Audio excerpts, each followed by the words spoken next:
got at least 4 feet of water in the deep end of the pool today. But we have had our share of rain around here. I just dropped the pump in, try to pump some of it out of there. I was hoping it would soak right into the ground, but evidently there's too much concrete mixed in with the sand around the pool to make it soak into the ground.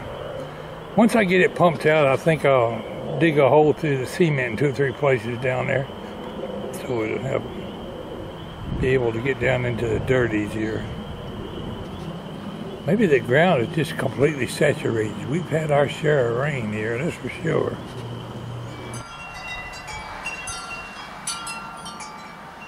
Good day, my friends. Pwalpar here.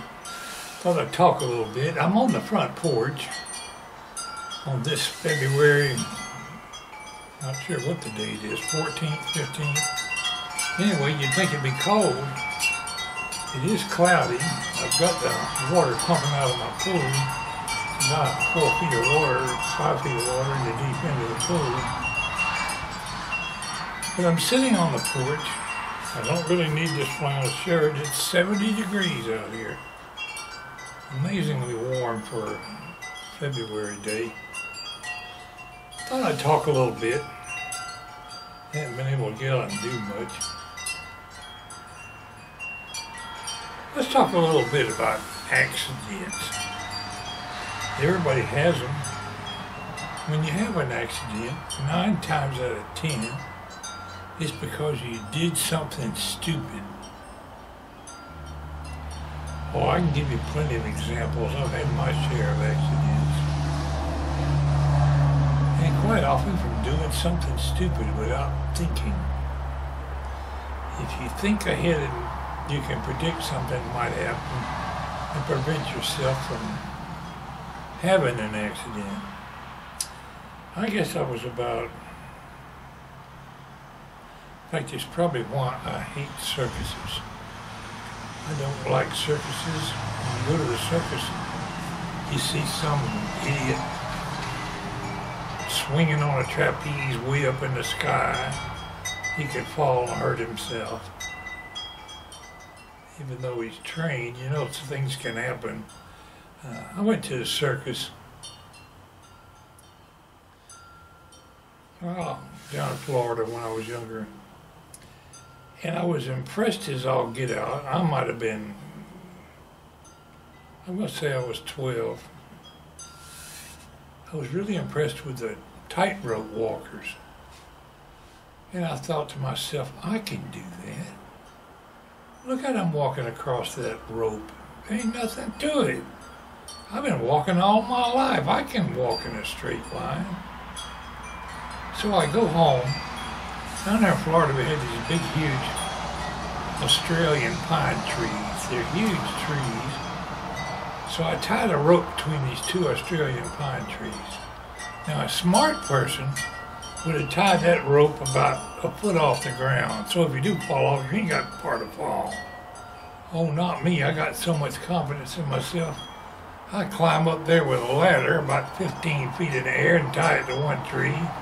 Go over to this tree and tie it off. So I got a rope stretched between these trees about 15 feet up in the air.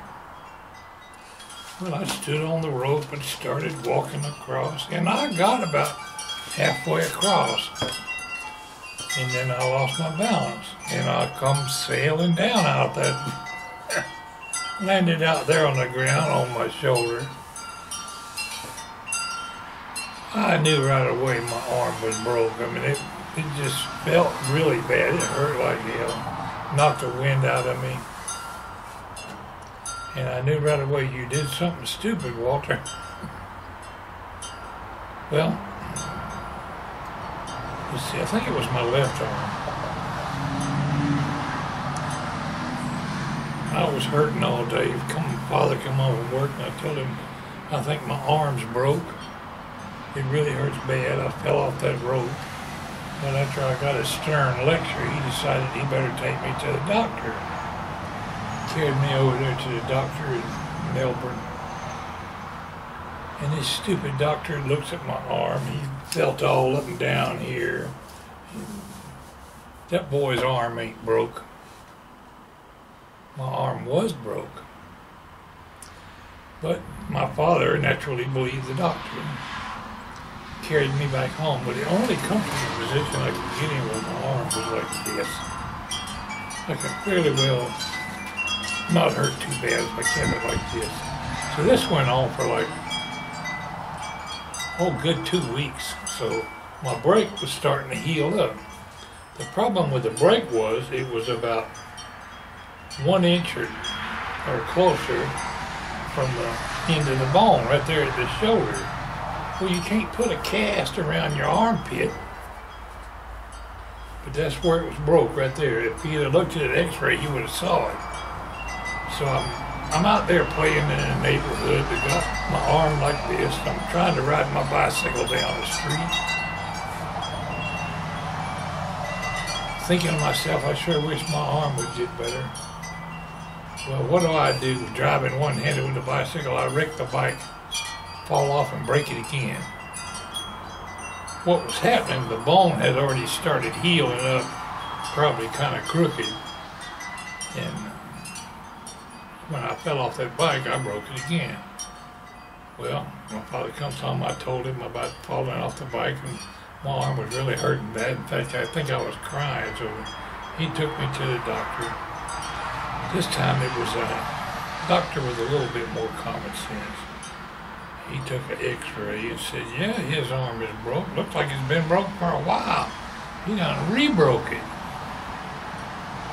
When you re-break something, he said, it hurts even worse.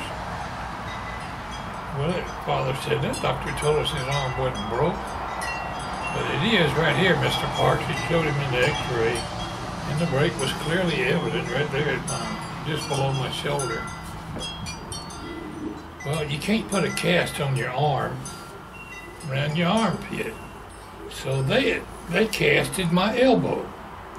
They put lead weights around my arm and wrapped it with the gauze or whatever, and then put the plaster of Paris on there, so I had a cast on my arm that was really heavy, thereby keeping it pulled down.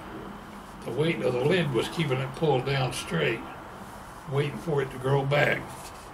So I went 6 weeks with my arm in a cast like that, getting healed up. But the point is, doing something stupid will get you hurt almost 90% of the time. You might get away with it 2 or 3 times. You keep doing that stupid thing, it's going to happen. Ron up at Wally's place 66, I know he wishes he had been a little more careful here recently when he sawed his finger on the table saw. I know I have fallen off of ladders when I was building this house. I got careless and fell off the house twice. Carelessness is 90% of the problem. If you're careful of what you're doing, you stand a better chance of surviving. Carelessness will get you hurt every time. Like the idiot that passed me down there on the highway the other day, doing about 100 and something miles an hour. What was he doing? He was being careless.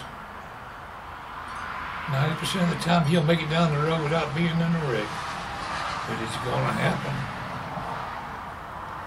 Some old lady will be pulling out her driveway down here, and he'll come zooming around the corner about 100 miles an hour and either wreck and kill himself or kill her. I've been hurt a good many times. I got hurt when I was about 14, running down the road barefooted in the dark. Stepped on the bottom of a coat bottom and cut all the ligaments that work my toes, especially my big toe. I've had a stiff toe ever since. I walked around on crutches for a couple of months, but people continue to do things stupid. If you go back and analyze what you did, you can always convince yourself you could have prevented it. Well, you can't always convince yourself, but 9 times out of 10 you'll realize, if I hadn't did this, I wouldn't have got hurt. Stupidity and carelessness go hand in hand. I had an older brother, stepbrother, took and poured cigarette lighter fluid on his finger, lit it on fire, and shook it out like that. I thought, that's so cool. Why didn't I ever think of that? So we were in the house there one day, and I found some lighter fluid, poured some on my finger, shook it out. And it was shook out pretty good. It got a little warm. That's pretty neat. I think I'll do my whole arm. I squirted lighter fluid all up and down my forearm. And then I lit it on fire, thinking I could shake it out. But it wouldn't shake out. I'm on fire and I'm flaming my arm up and down like this.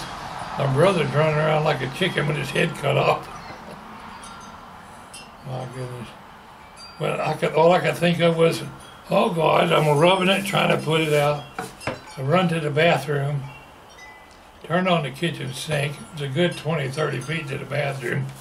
Put my hand under the water and put the fire out. But by then, I had blistered my whole darn arm from one end to the other. I wasn't really an overly intelligent child. I just thought I'd share that story with you. I could think back on the many times that I've been hurt, and 9 times out of 10 it was something I did that could have been prevented. So when you're going to do something, think it out ahead of time. Anyway, that's my little blog on accidents.